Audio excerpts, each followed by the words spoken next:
चलिए, तो इंडिया के सबसे बड़े एक्सचेंज का प्रोसेस शुरू हो चुका है, आईपीओ का।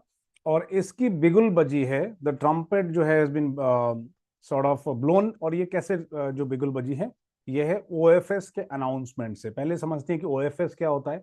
ओएफएस यानी कि ऑफर फॉर सेल, है ना। यानी कि जो एग्जिस्टिंग शेयर होल्डर्स हैं वो अपने शेयर्स बेचेंगे।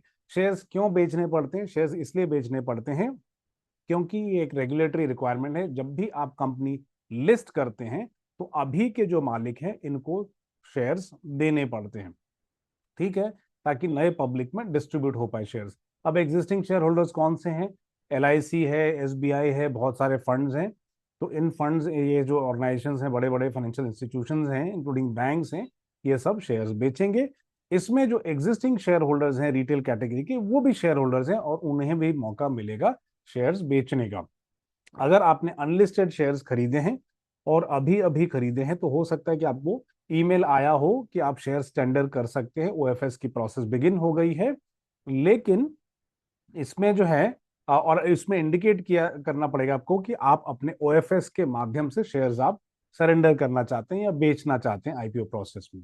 अब लेकिन इसमें एक लॉक इन, एक थ्रेशोल्ड पीरियड है, या समझिए कि लॉक इन पीरियड जैसा है कि अगर आप जून 2025 के पहले आपने शेयर्स खरीदे थे अनलिस्टेड मार्केट से, तब तो आपको अलाउड है। लेकिन आपने अगर अभी अभी खरीदा है, जून 2025 के बाद खरीदा है या अब तक के दरमियान में खरीदा है, तो आपको अलाउड नहीं है ये इस ओएफएस में पार्टिसिपेट करना। तो हमने दो चीजें समझी, ओएफएस का मतलब यानी कि ऑफर फॉर सेल।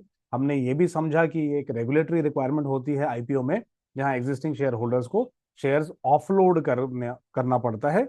और इसमें ये जो पैसा है, क्योंकि एग्जिस्टिंग शेयर होल्डर्स बेच रहे हैं, तो ये पैसा उनके बैंक अकाउंट में जाएगा।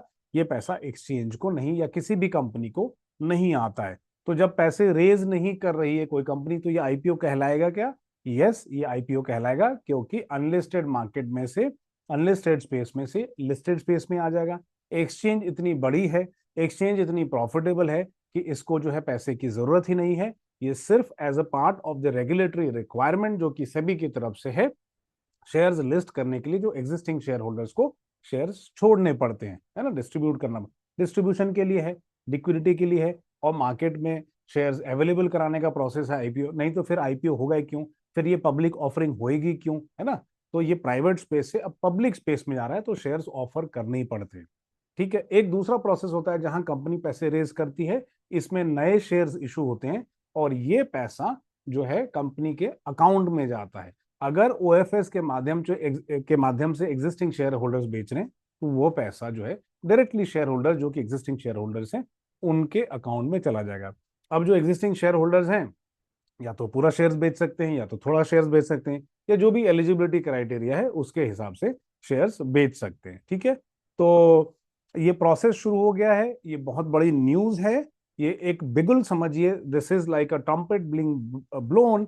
एक हॉर्न या ब्लोन या ट्रम्पेट को बोलिए, ये बिगुल बज चुका है कि भाई अब जो है प्रोसेस शुरू हो गया है।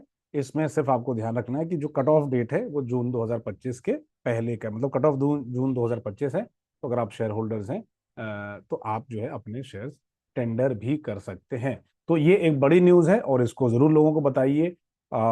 इस वीडियो को ज़्यादा से ज़्यादा शेयर करें और इसको जो है सब्सक्राइब भी कीजिए, क्योंकि हम आपके लिए एनएससी आईपीओ, जो कि एक मेगा आईपीओ होने वाला है दुनिया का और इंडिया का भी, उस पर हम आपको खबरें जो हैं बारीकी से लाते रहेंगे और हमेशा लाते रहेंगे। इसलिए जुड़े रहिए, बने रहिए और इस वीडियो को